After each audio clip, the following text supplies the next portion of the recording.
welcome to the Managing Violence podcast, the internet's leading free resource on violence prevention, threat assessment, personal security and self-protection, brought to you by R2S Violence Prevention. We are #ForTheProtectors. I'm your host, Joe Saunders.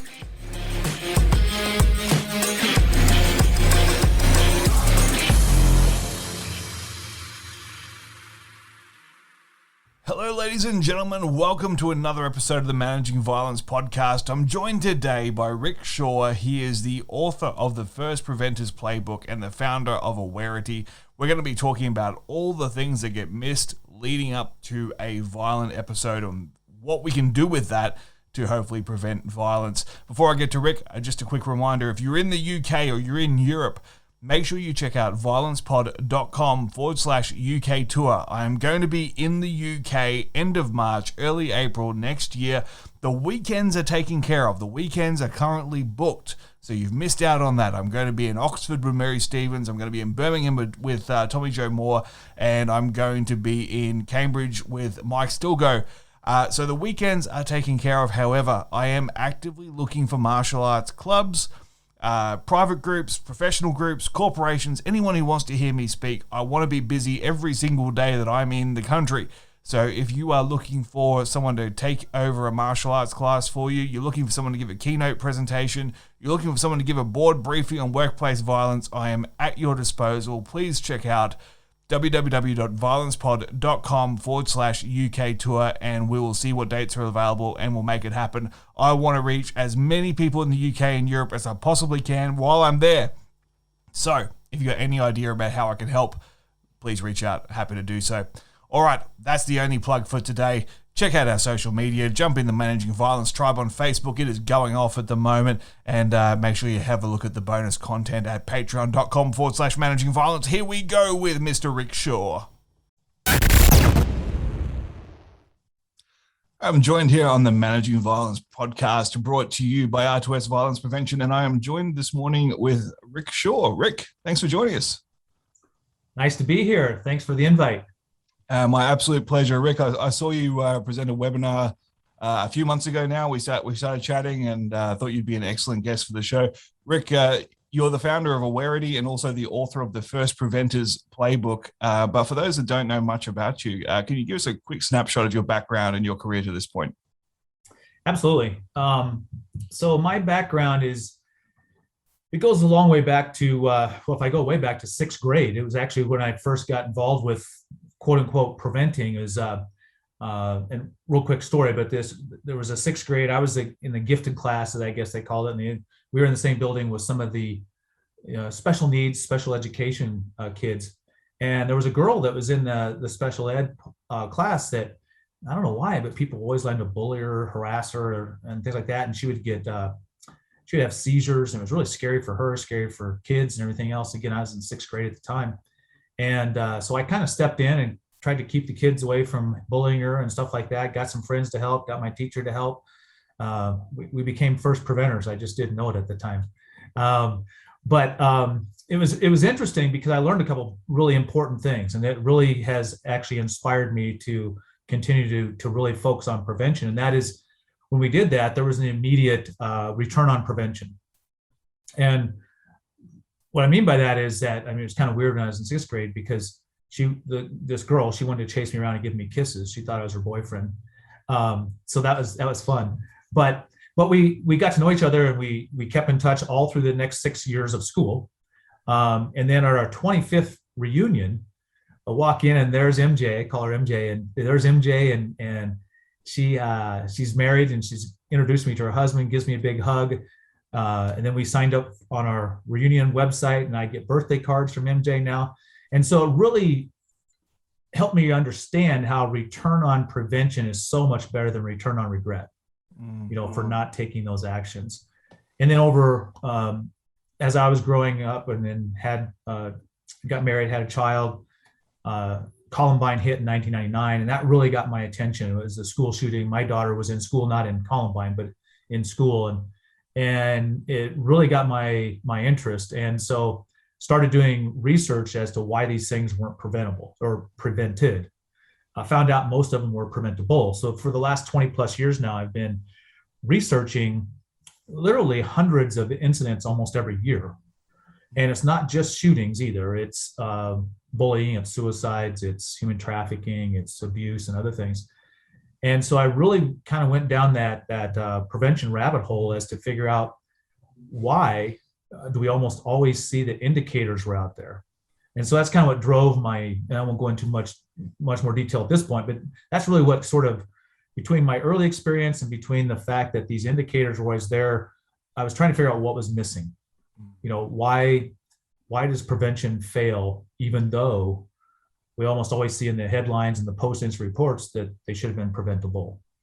So that's really been my background, is really just trying to understand that and to try to help provide ways that we can eliminate, what's or at least find what's missing as to why the prevention fails so often.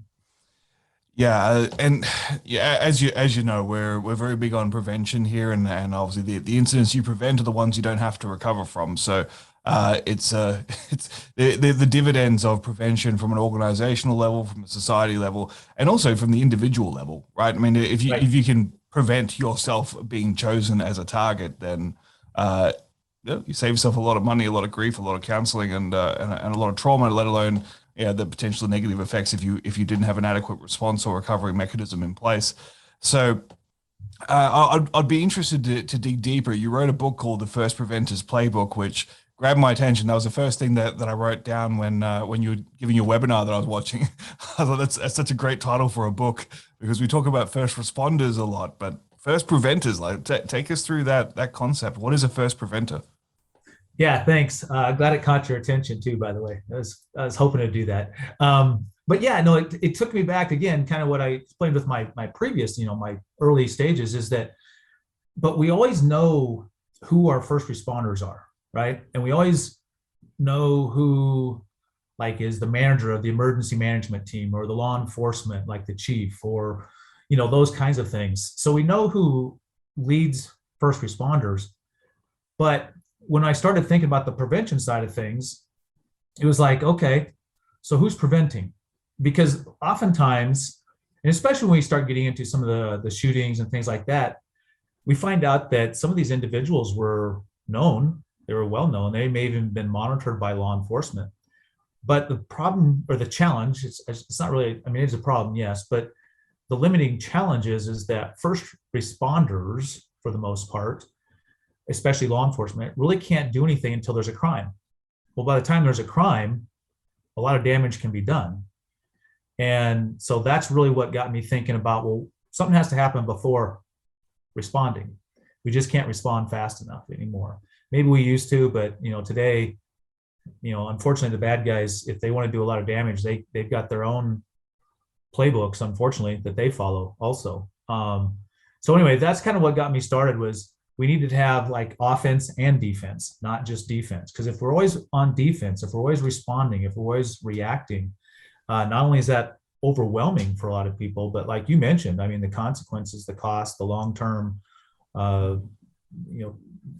consequences and costs as well, the mental health, all those kind of things, those are very, very expensive and very damaging. And so yeah, first preventers is just a term that, not that I came up with, but really tried to expand and create a framework for with the book, and to also then summarize a lot of what I learned in the research I've been doing. It's an interesting challenge, isn't it? Because I think in first world countries in particular, and obviously I'm speaking for Australia here as opposed to anywhere else, but the trend seems to be fairly consistent.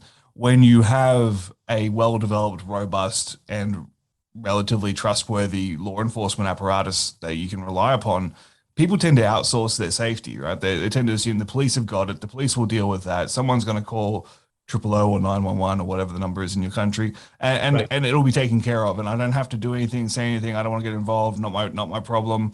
This is kind of the prevailing attitude because the infrastructure is there. It's interesting talking when I have guests, or I meet people from, for lack of a better term, third world countries where those legal systems aren't there, and you don't want to call the police because the police aren't always your friend. So there's a lot more emphasis on community prevention then and community safety because you have to rely upon your neighbors to keep each other safe. And it's very much harkens back, I think, to how things used to be and how probably our evolution for the vast majority of our history on the planet has been the strength of the tribe and the community and sharing of information. And by way of getting to the next question, speaking to a friend of mine who's a detective for a police agency here in Australia who works in the counterterrorism space.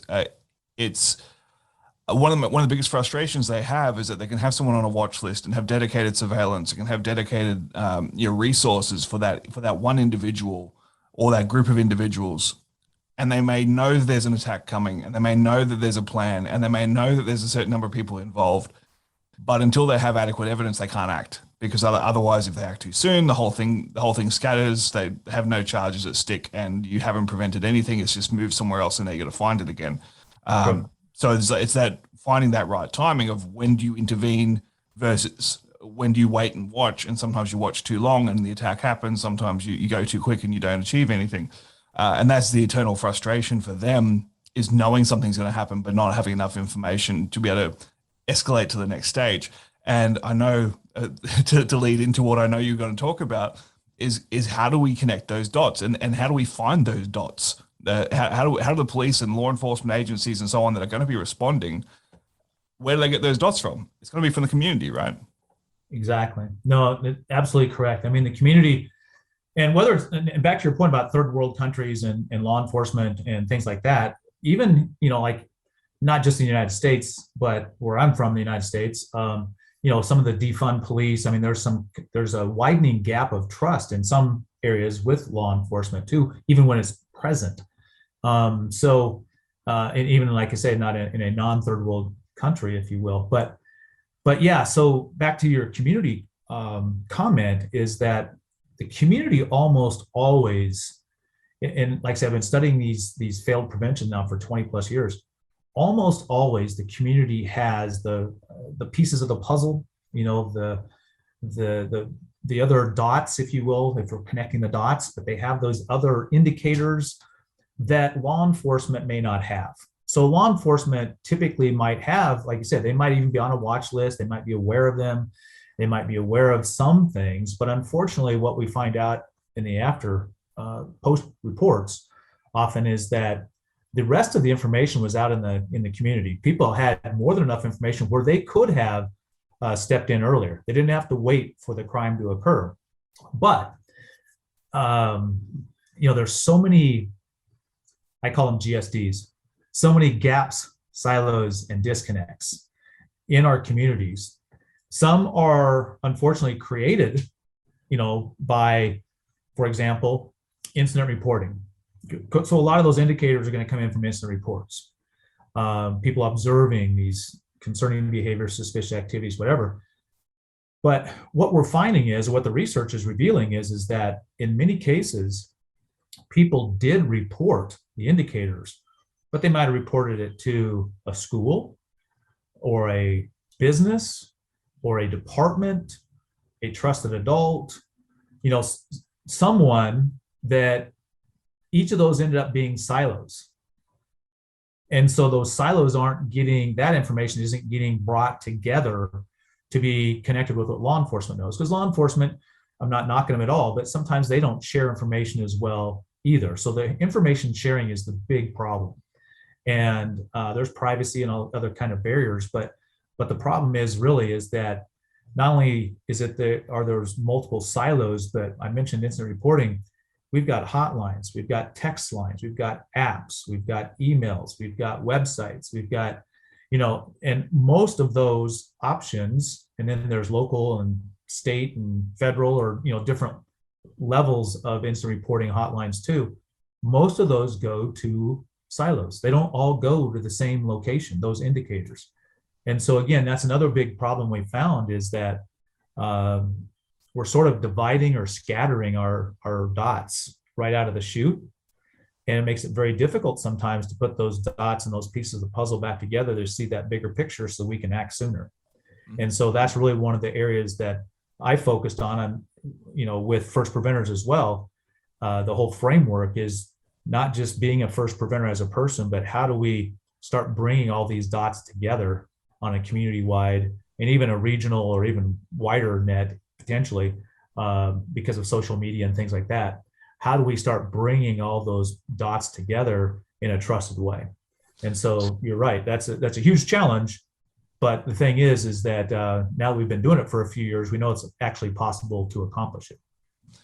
Absolutely, and I think it's what you're articulating there is we have to leverage the existing relationships and the existing touch points that we have, because it can't just be a law enforcement or intelligence agency function, because they're never going to get all the information that is out there. And to your point about trust as well, I think the one of the hesitations that sometimes comes up when, let's say, a faith leader might have concerns about a congregant. They don't want to necessarily call a national security hotline about that, because one, they care about this person, and they don't want a law enforcement response because they don't want them to be arrested. They don't want their family to be without a father, or they don't want, God forbid, the person to be killed. So they tend to sit on that information because they don't know how to escalate that, how to report it, how to raise a concern about it without fear of what the outcome will be. So there's, even if people don't have an adversarial relationship with police, they still might not report because they're concerned about what the sometimes blunt response might be. And interestingly enough, just talking to a client in the tertiary education space about setting up a threat management protocol, there's so much where talking to the security people, there's, well, yeah, if we sit down and talk to a student about their mental health, they're never going to talk to us. It's like, well, of course not. Like, I'm not going to talk to a security manager about my mental health. Like, why would I? But right. There will be friends, and there will be trusted teachers, and there will be mentors within that system that may hear something, or that may notice a change in behavior. And if they know that there's a way that they can report that and escalate those concerns in a way that's going to result in that student getting the help they need, as opposed to being expelled or being dragged out of a class by security, maybe we can build something now where there's information, because it might be that one dot that comes from the teacher that's been told something, and then another dot from a counselor, and another dot that comes from the reception staff or a custodian who happens to see them doing something a bit weird. Like, when you start putting those dots together, it builds a story as opposed to just a weird conversation. Absolutely. And real quick, you hit on a couple of really key points there, almost like you set it up. And we didn't even talk about it. But the point is that you talked about fear, okay, or potential consequences of reporting to, consequences to that individual, whatever. But also you talked about help, and that's another key word. Is that one of the, in addition to the reasons you mentioned, there's people don't like to snitch either, right? Snitches get stitches and all those kind of things that we hear about, or worse. But the thing is that one of the things that, and we saw that over and over again, the underreported or the non-reported dots, they're so important. We have to give people a way to come forward that is not, like you say, law enforcement. Who wants to talk to law enforcement about mental health, or may not even want to talk to your school or your business about it, because it may potentially hurt your position there. So you might go to a nonprofit or a house of worship or someplace like that. So how do we get that? Well, one of the things we've done with the First Preventers framework, if you will, also is we've looked at that and said, and we've basically taken the butterfly effect. The butterfly effect is, one small thing can make a huge difference or make a huge change, or the flap of a wing can turn into a swirl in a hurricane, all kinds of different things out there. But the way we use it is that one small thing can save a life, save a friend, save a bottom line, save a reputation, help someone. And the thing is, what we're finding is with our clients is that when you take a tip line and either replace it, rebrand it, whatever, but with ours, it's a butterfly effect, and we use a little butterfly for an icon, and it's got an A in it, so it stands for action, because people want action too. That's another reason why people quit reporting. It's like, well, I reported it, nothing happened. Why would I report it again the next time I see it? So kind of bringing that all together, it's a butterfly with an A in it, and basically it's all about, now you can click this and you can help. You're not snitching, you're helping. And that you may be helping that person. So back to your example you gave, or you might be helping yourself. or a family member or something like that. So that's a great point, because that's where a lot of those dots get lost, or at least they sit in a silo. One of those, GSDs I was talking about, they sit in a silo. And if it's in a silo, we can't see that bigger picture. And if we can't see the bigger picture, it's hard to take action. Yeah, and I think we all have different context on a situation, right? I mean, you might have a neighbor or a friend, and you know them quite well, so therefore their behavior in the context of that relationship is going to be interpreted differently than that behavior being observed by a stranger who doesn't have context, and they just go, "That's really freaking weird." Like, whoa, and you're like, "No, he's just always weird, right? He's been weird for 20 years, right? Yeah. This isn't a change. This is he's just eccentric." Yeah, that's pretty normal. Yeah. I had a professor once who That's a told me great point, though. That's a great point. I had a professor once who told me the difference between being eccentric and being crazy is whether it damages your quality of life or not. And I thought, well, I like that. I kind of like that as well. It's like, well, you're crazy, but you're happy about it. So I guess that just makes you eccentric. Yeah, there you go. Let's talk a little bit about some of the practicalities that you've observed. You've studied hundreds, if not thousands, of incidents over the last, well, over your whole career. What are some of the commonalities that you identify, that some of the earlier points where something could have been prevented, or some of the things that people noticed that were not reported that may have made a difference? Well, I think that so, and early on, I mean, that's a great question, because early on, and I've always had child safety has really been one of my biggest passions. And so we did a lot of work with schools early on. We still do, but we've expanded that. But one of the things I've noticed, especially with schools, and even organizations with employees too, but is that we always tell people to reach out to someone who's a trusted adult, right? We use that term, trusted adult. And if you're in school, it might be a teacher. If you're working, it might be your manager or something like that. What I've seen over and over and over again is that a lot of times that trusted adult, let's take a school, for example. A kid comes to a teacher and says, "Hey, I'm being bullied."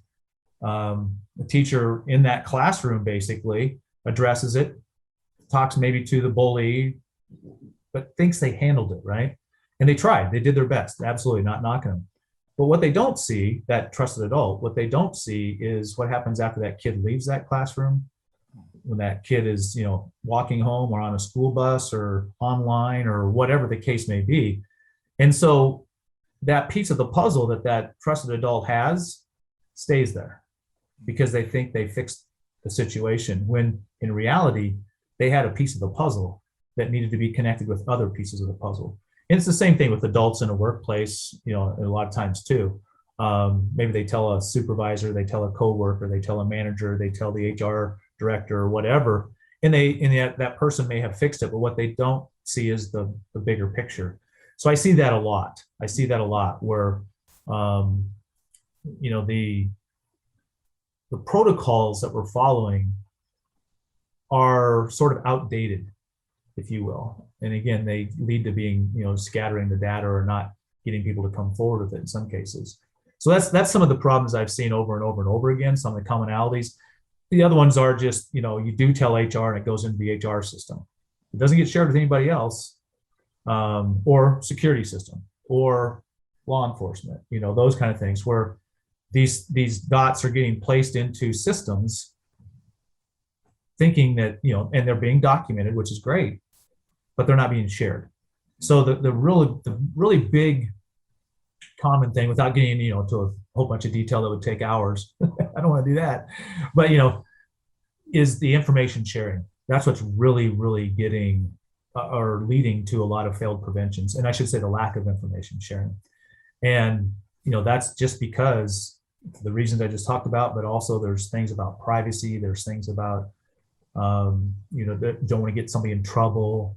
I mean, there's a lot of different things. We probably in our own heads can think of many of those, but the idea is that information is just not getting shared.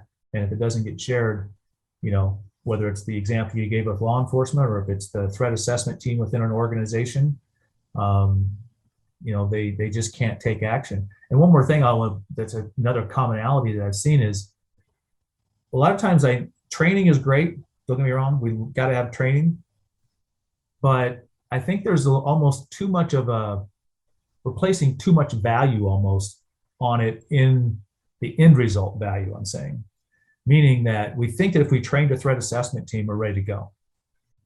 Well, but the threat assessment team, going back to what I was just talking about too, is if they don't see all the pieces of the puzzle, or if law enforcement, the example we talked about earlier, even though they're sort of not necessarily a threat assessment team, but they're trained really well, right?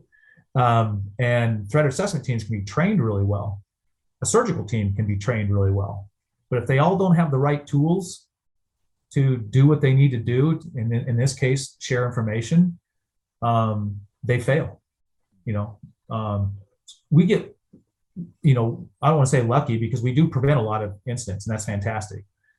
But the challenge is, though, that what I'm seeing in the research is that we're not preventing the ones that are, not trying to get caught, and the ones, the ones that are really, or the ones that are maybe smarter than others. We've all seen kind of the examples, and we laugh at the dumb burglars, and stuff like that. That it's like, well, what a stupid move. You're going to get caught, leaving your billfold behind, or leaving, all kinds of stupid things, right?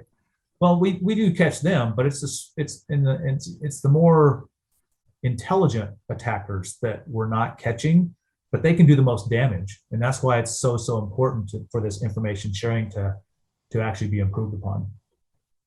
Absolutely. I find another one of the hurdles for information sharing is whenever there's a culture of that's not my job, or it's not my responsibility to do that, or I want to stick to my lane. I don't want to be sticking my nose out, especially when it's someone who maybe has they may be new, they don't have seniority, they're still trying to establish their place in the pack, they don't want to ruffle feathers, like they don't want to they don't want to draw attention, right? They don't want to draw fire to themselves, and it's incredible the gaps that occur when that happens. And I don't know if you've had a chance to read the new book that's come out from Dr. Gillian Peterson, Dr. James Densley, The Violence Project, which I have not read it yet, but I have seen it. Yeah, I highly recommend it from a school shooting point of view, especially mass shooting point of view, especially. But I'll hopefully get one or both of those authors on the podcast as well. But there's so many great stories, great but tragic stories in there of after an incident, looking back, and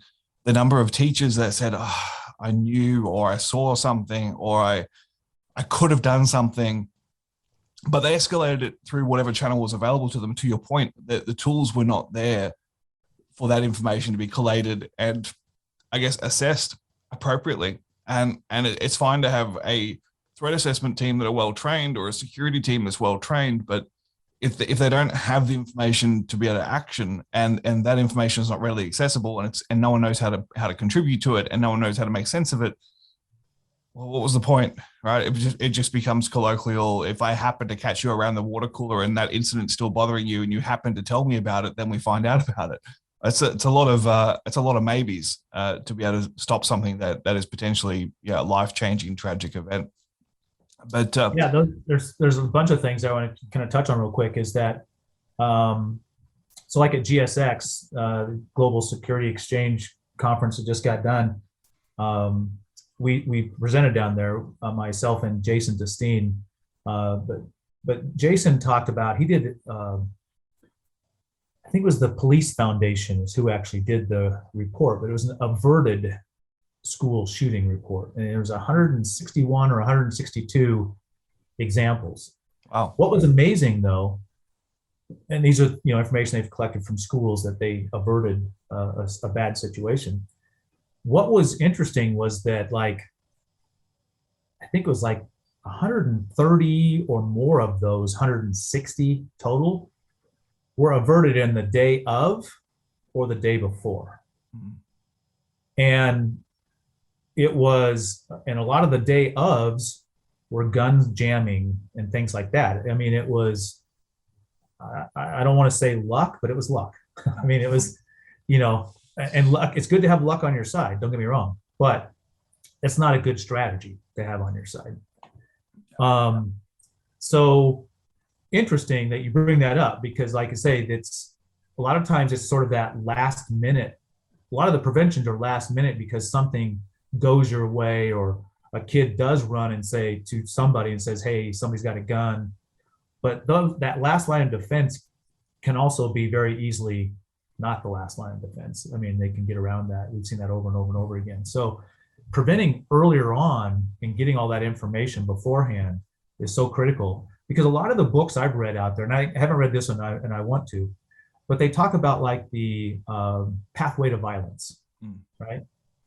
And they talk about how all these indicators were there, or these teachers, like you said, I kind of recognize that. I thought they might be the next school shooter or whatever. I mean, it's, and they feel that return on regret almost for not doing something more.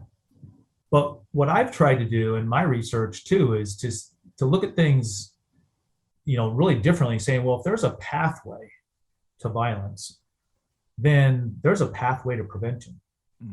And so we look at it as a pathway to prevention. But again, it depends on getting all those indicators so you can see as they're doing it versus after they've already done it, right? Because they're there. It's just a matter of whether you're collecting them and connecting the dots or not, you know?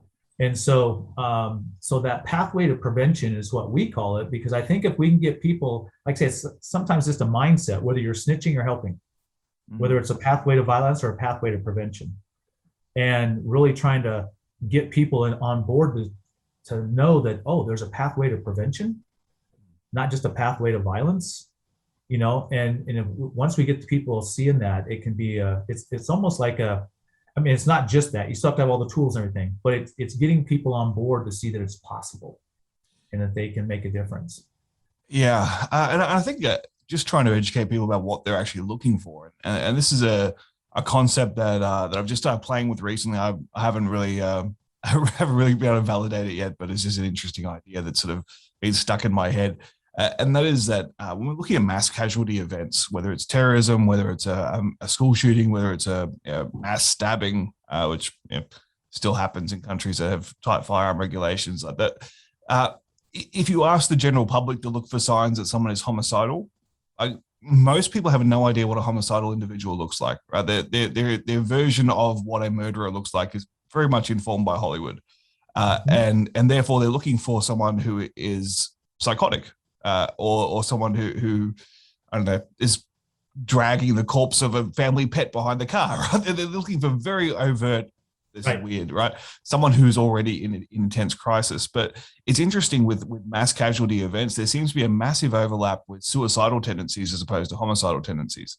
So if you were to ask someone to look for the signs that someone might be suicidal, all of a sudden that's something that is a little bit more accessible. That there's someone who is not thinking about the future, someone who's being very fatalistic in their language, or they're talking about not being around for long. Like those are the sort of things, as we know, like especially looking at school shooters, there's very rarely an exit plan, right? There's very rarely are they planning to get away with this.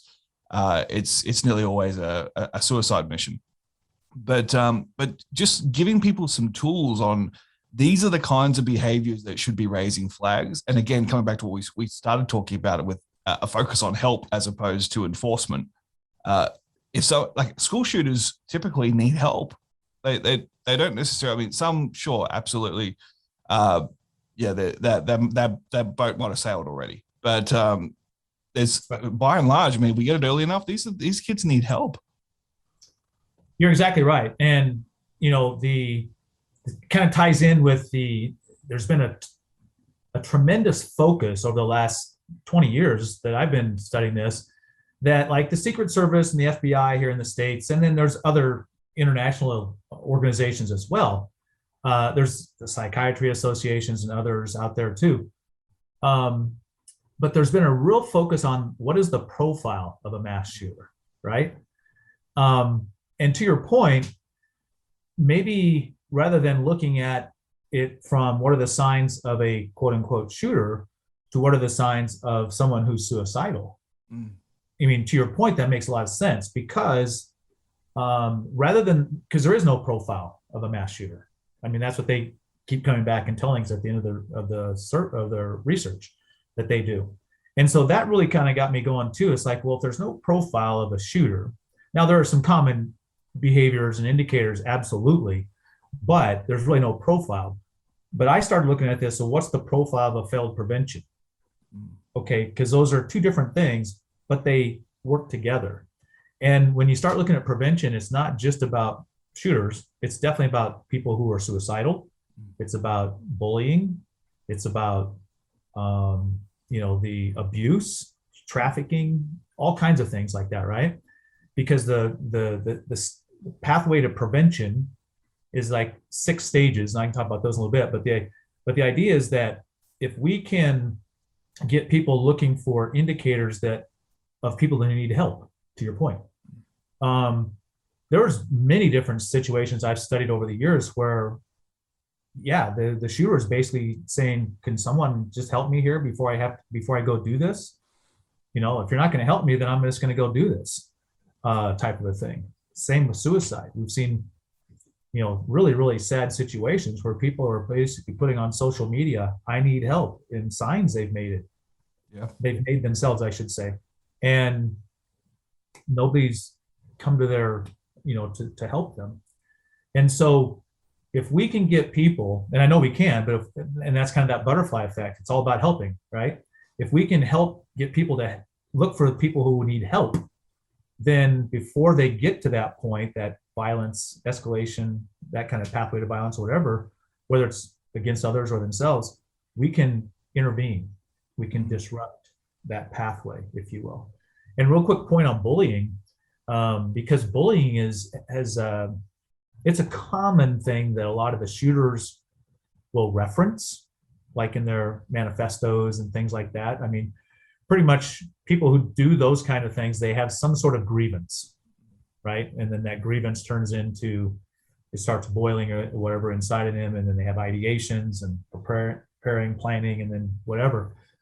But if we can get people to identify, those indicators, that's how we can intervene before that grievance gets worse. Because a lot of people who are bullied can become bullies. Like, it's like, well, I've asked for help and I didn't get help, so the only way I can deal with this is to become a bully, or to maybe turn to drugs, maybe to commit suicide, whatever. But the idea is that a lot of times bullying, not all the time, but a lot of times bullying is a key thing. So that's why we got to get started early in that process. Not just why say that's kids being kids, because for some kids it might be, but not for all kids. So that's where it comes back to help also. How do we help make sure that, even when I was in 6th grade, I mean, that was a little bit different situation, but she was being bullied and somebody had to step in, and that's what we did. Yeah, absolutely. Oftentimes, kids that are being victimized will become perpetrators themselves purely as a way of establishing some control over their circumstances. They've learned the way to have control and to have some sense of esteem is to dominate somebody else. So rather than be dominated, they find someone weaker, or in some cases they turn to victimizing animals or something like that as a way of asserting some sort of dominance and power again. Interestingly enough, I've just completed a little piece of work on profiles of people that have been radicalized by various hate groups, especially in Western countries, and the amount of commonality in background is quite astounding. And it's very seldom got to do with ideological belief. It's usually to do with their rejection sensitivity. Have they been rejected by people in the past? Have they had an absentee or an abusive parent? Have they been socially excluded? And there's actually an astounding amount of evidence about recruiters for various hate groups, and we're not just talking about jihadis or others that are in the mainstream, but we're talking about alt-right, we're talking about neo-Nazis, we're talking about the Klan, right? Recruiters from gangs. the gangs, exactly the same recruiting process, right? They literally lurk on online forums like a Reddit subgroup that's loosely aligned, not extremist, but loosely aligned with their viewpoint. And they wait for people to vent about things like a breakup or being fired or not being able to get a job. And then they strike in that moment when they're feeling rejected and they're feeling excluded, and they start offering the sense of community and the significance and the achievement and the loving family replacement and all these things that especially you're talking about a 16 to 24-year-old kid, those things are intoxicating if you've never had it before. And it's quite fascinating that psychologically speaking, people will sacrifice their own moral values if it means being accepted by a group. And I think to come back to what we're talking about with that, when you start connecting those dots, there are signs early that this kid or this person is vulnerable to radicalization because I might know a little bit about their family history, because I might know that they're going through a really tough time at the moment. And if we look at where the globe is, the global community is at the moment, we've got an awful lot of people that are sad, isolated, and lonely at the moment. And it's something we need to be paying attention to, because not everyone is going to be dealing with this as well as others. And speaking from coming to you live from the world's most locked down city at the moment, it's a real concern, because there's a lot of people that have been socially isolated, and unless you have the infrastructure and support systems to better manage that, it's a real concern. It's a huge problem, and we're seeing it here in the States. We're seeing it at other places as well. But when you have, we have more, and I use the term at risk. There's other terms that can be used, but I'm just saying, but people who need help, people who are, like you say, isolated, maybe they're struggling with depression or whatever, but they could be at risk to themselves, could be at risk to others, both, whatever the case.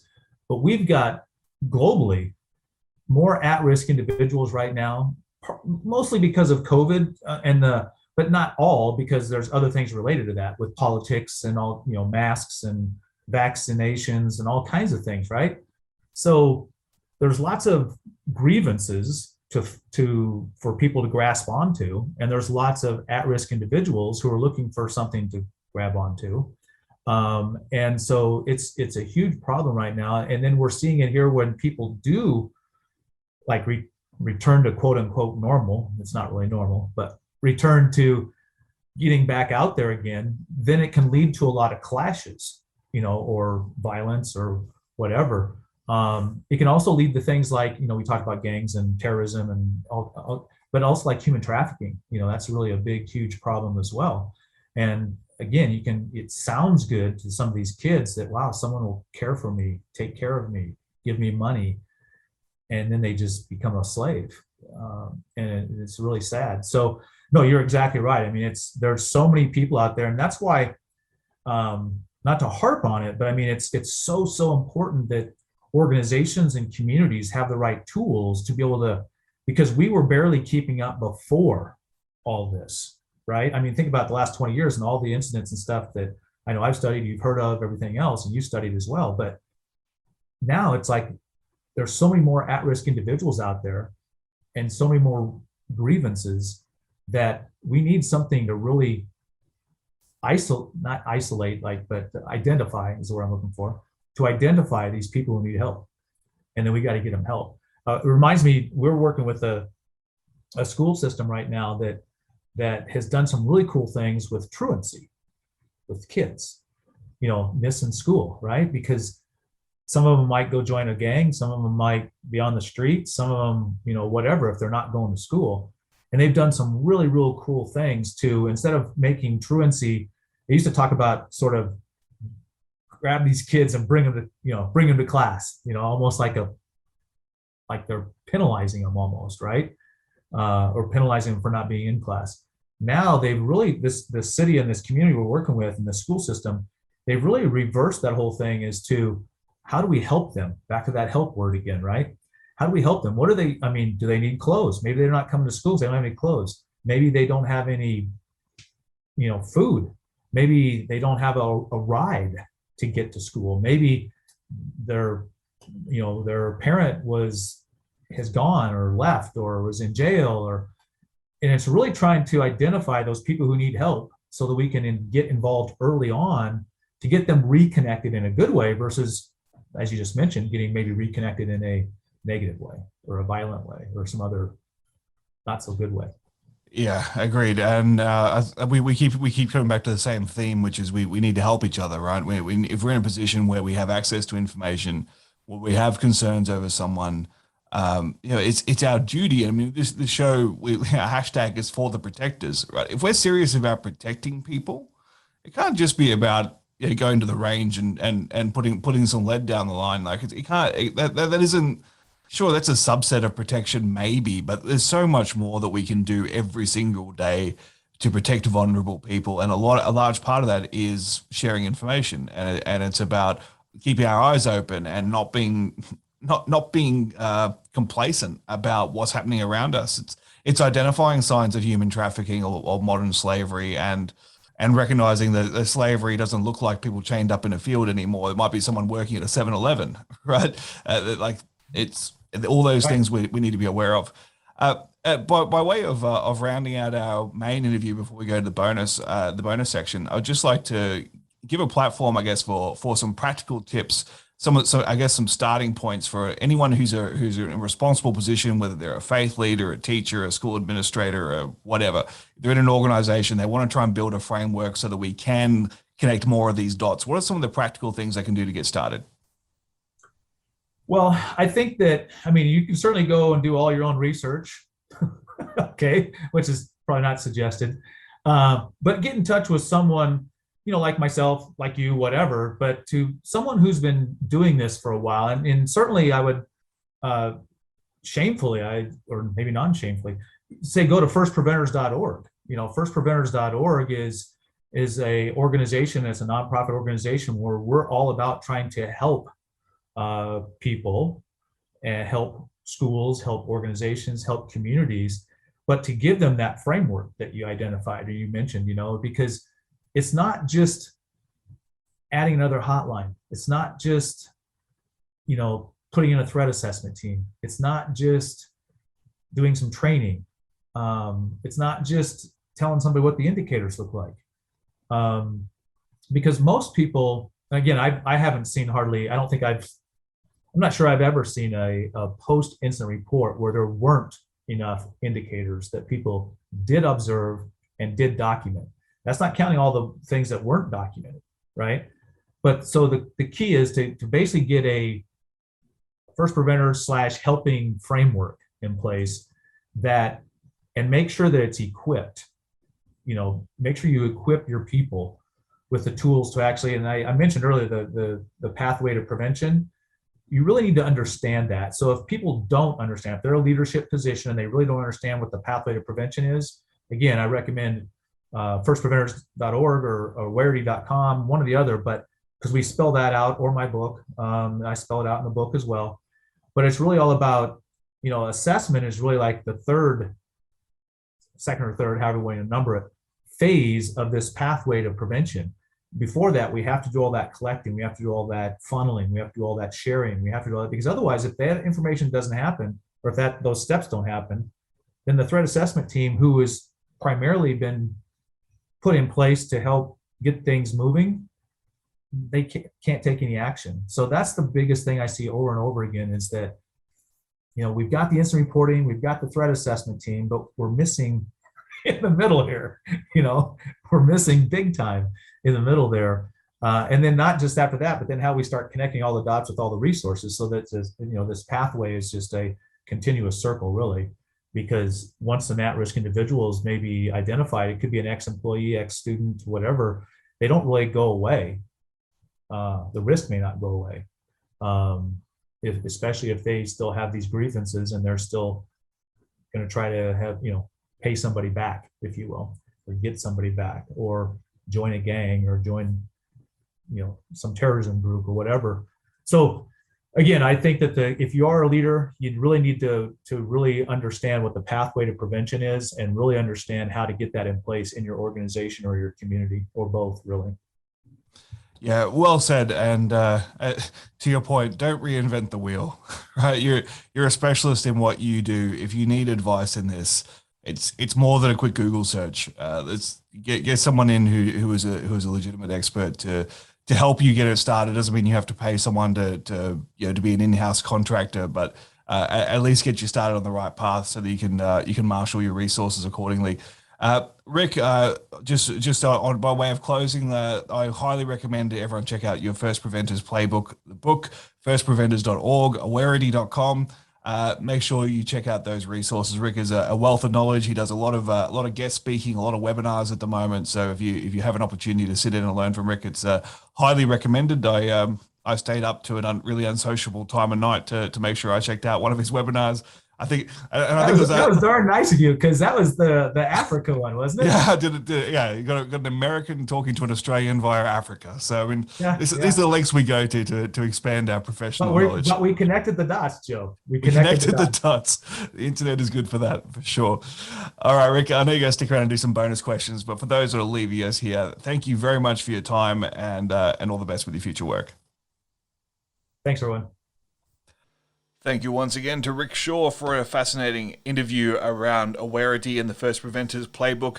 Remember to check out violencepod.com/UK tour. If you're in the UK, you're interested in hosting me, this is your chance to do it.